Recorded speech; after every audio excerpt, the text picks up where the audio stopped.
SP madam के पति को मरे हुए 2 साल बीत चुके थे। एसपी मैडम चौराहे पर एक फकीर को रोज खैरात दिया करती थीं।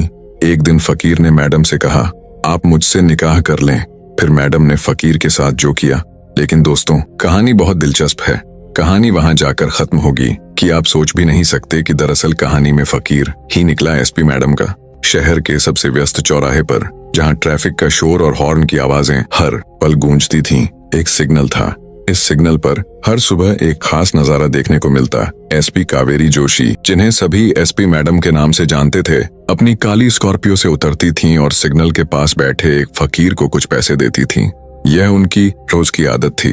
फकीर, जिसका चेहरा मैला कुचैला था और जिसके कपड़े फटे पुराने थे, हर बार पैसे लेते वक्त सिर्फ सिर झुकाकर शुक्रिया अदा करता। कावेरी उसे देखकर मुस्कुराती और फिर अपनी गाड़ी में बैठकर थाने की ओर निकल जाती। कावेरी एक तेज, निडर और ईमानदार पुलिस अधिकारी थीं।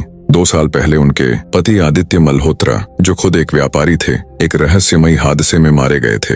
उनकी मौत ने कावेरी को तोड़ दिया था, लेकिन उन्होंने अपने दर्द को अपने काम में डुबो दिया। फिर भी हर सुबह इस फकीर को पैसे देना उनके लिए एक अजीब सी राहत का कारण बनता था। शायद इस फकीर की उदास आंखों में उन्हें कुछ ऐसा दिखाई देता था जो उन्हें उनके अतीत से जोड़ता था। एक दिन बारिश की हल्की फुहारों के बीच कावेरी ने हमेशा की तरह फकीर को पैसे दिए, लेकिन उस दिन फकीर ने कुछ ऐसा कहा जिसने कावेरी को चौंका दिया। उसने धीमी और कर्कश आवाज में कहा, मैडम, आप मुझसे निकाह कर लें। उन्होंने फकीर की ओर देखा, जैसे वे जानना चाहती हों कि क्या वह मजाक कर रहा था। कावेरी ने हल्के से हंसते हुए कहा, तुम भी ना कुछ भी बोलते हो, ये लो कुछ और पैसे और जाकर कुछ खा लो। लेकिन फकीर ने पैसे नहीं लिए। उसने सिर्फ कावेरी को गहरी नजरों से देखा और चुपचाप सिर झुका लिया। कावेरी उस दिन थाने तो पहुंच गईं, लेकिन उनका दिमाग उसी बात पर अटक गया। फकीर की बात ने उन्हें परेशान कर दिया था। उसकी आंखों में कुछ ऐसा था जो उन्हें बार बार आदित्य की याद दिला रहा था। रात को घर लौटते वक्त उन्होंने सोचा, शायद मैं ज्यादा सोच रही हूँ। अगले दिन कावेरी ने फिर फकीर को पैसे देने की कोशिश की, लेकिन उसने फिर इनकार कर दिया। इस बार उसने कहा, मैडम, मैं आपके लिए कुछ कर सकता हूँ, आप मुझे एक मौका दें।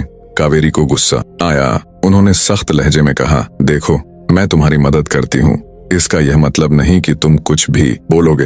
अपनी हद में रहो। लेकिन फकीर ने हार नहीं मानी। उसने कहा, मैडम, मैं जानता हूँ आपको लगता है कि मैं पागल हूँ, लेकिन मेरी बात सुनिए। मैं आपके लिए कुछ ऐसा कर सकता हूँ जो कोई और नहीं कर सकता। कावेरी को उसकी बातों में कुछ अजीब सा आत्मविश्वास महसूस हुआ। उन्होंने उसे एक लंबी नजर से देखा और कहा, ठीक है, बताओ तुम क्या कर सकते हो। फकीर ने कहा, मैडम, शहर में एक बड़ा अपराध होने वाला है, मैं आपको इसकी खबर दे सकता हूँ।